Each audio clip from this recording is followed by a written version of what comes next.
Hello and welcome back. Today we're reacting to some more OverSimplified. Today we have the Falklands, MiniWars #1. I don't know what the Falklands is. I don't think I've ever heard of that before, so this is completely new to me. Let's get to it. Hi, English Mariner John Strong. Hi, Anthony Carey, 5th Viscount of Falkland. I would very much like for you to go to Chile and locate the wreck of a Spanish treasure ship for me. Okay.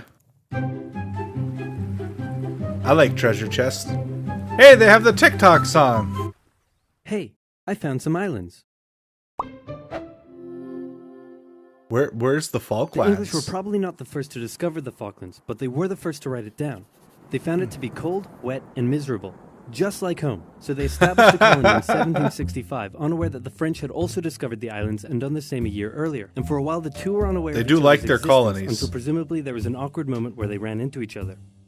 Then the Spanish showed up and told the French that a couple hundred years earlier the Pope drew a line on a map and said all of this belongs to Portugal and all of this belongs to Spain, and that the island was in Spain's territory and they would like the French to hand over their settlement. Now, since the two were good friends and Spain was willing to pay in cash money, the French obliged. But since they were still a little bitter about the recent 7 Years' War thing, they Cash made sure money, to warn boy. the Spanish not to let those dirty English on the other side of the island take over. So Spain went over to the English and explained, Pope, line on map, Spain's island. And the English said, yeah, right, this is our island. But the Spanish had more guns, so they kicked them off anyway. The English said, this is our world. We'll just take it anyway. But then England threatened to go to war. So Spain went to their friends in France and said, hey, it looks like stuff is about to go down. You in on this? And the French Minister of War said, yeah, and we'll launch a full-scale invasion of England and party like it's 1066. But then King Louis XV said, 1, you're insane, and 2, you're fired. Sorry, Spain, we're not ready for a war right now. Probably so Spain a had to good give the idea. English their settlement back, saying it's still our island, and the English said, no, it's our island. Then some colonists in North America got a bit rowdy, so the English had to leave their settlement to go focus on that. But they left behind a plaque that said this is totally still our island. So the island was in Spanish hands. But then a French guy, no, not that one, that one, turned on the Spanish, took over most of the country, and captured King Ferdinand VII. And Pedro for president. I love that movie. I haven't seen that in forever. in response, the Spanish colonies in South America started vying for independence. So Spain had a little bit on its hands and also had to leave the islands. Yeah. And for a couple decades, the islands were left uninhabited except for the penguins, some fishermen, and the gauchos, which are basically like cowboys but cooler and Spanisher.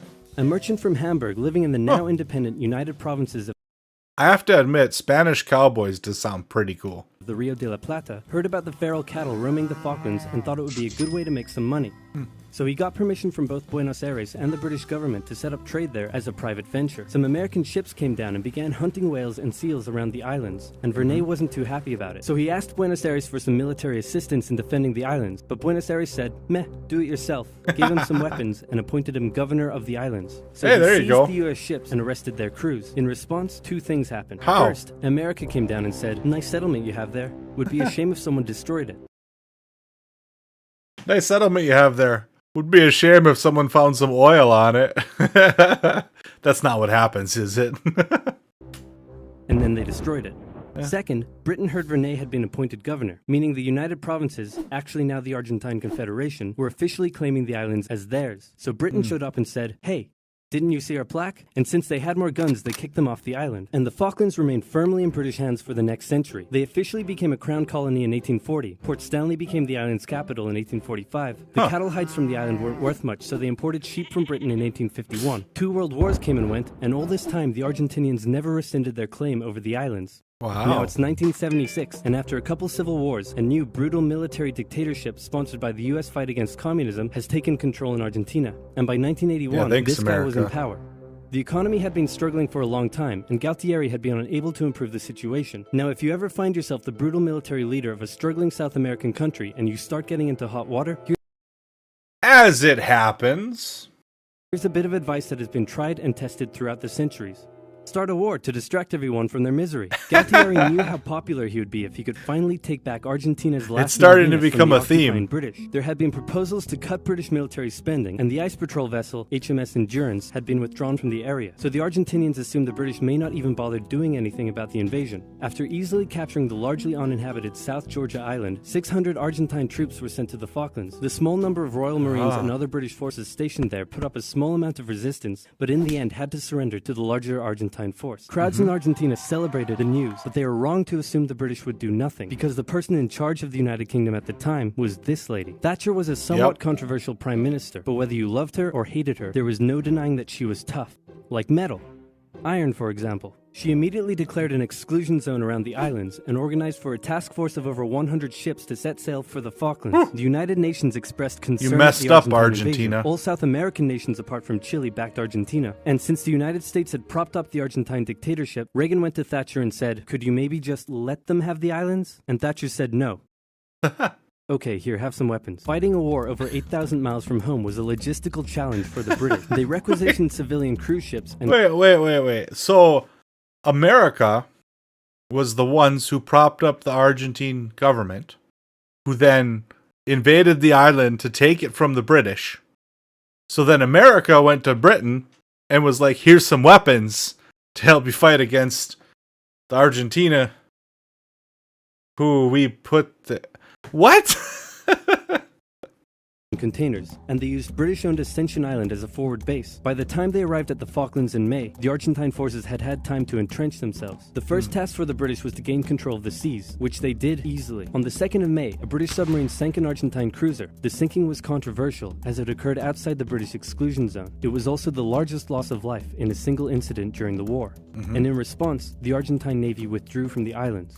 The next task for the British was to gain air superiority. While the Argentine Air Force controlled the skies, they were able to inflict considerable damage on the Royal Navy below. Days after the sinking of the General Belgrano, 2 Argentine super étendards carried out a raid on the HMS Sheffield and sank it with an Exocet missile. For weeks, the Argentine Air Force would continue to carry out raids and inflict heavy casualties on the Royal Navy, with British Sea Harriers doing their best to take out as many of the Argentine aircraft as they could. While the battle in the skies raged on, San Carlos was chosen as the best landing site for the British ground forces. An SAS raid took out Argentine defenses on Pebble Island, and the HMS Alacrity sailed through Falklands Sound to flush out any Argentine supply ships. The landings began on May 21st, with Argentine aircraft carrying out full-scale raids on the task force ships taking part in the landing, damaging several and sinking a few, but anti-aircraft cannons and Sea Harriers shot down many of the aircraft in what became a major turning point for air superiority, and a beachhead was successfully formed. Then the ground troops began their movements out of San Carlos, across the north towards Stanley, and south toward the Argentine stronghold at Goose Green. In the following battles, a clear trend emerged. The Argentine conscripts put up a good fight, and with the rough, muddy terrain, the war was by no means easy for the British, but with highly skilled Royal Marine commanders and parachute regiment troops, the British would often find themselves taking on larger numbers of Argentinian soldiers, but would still come out victorious with minimal casualties.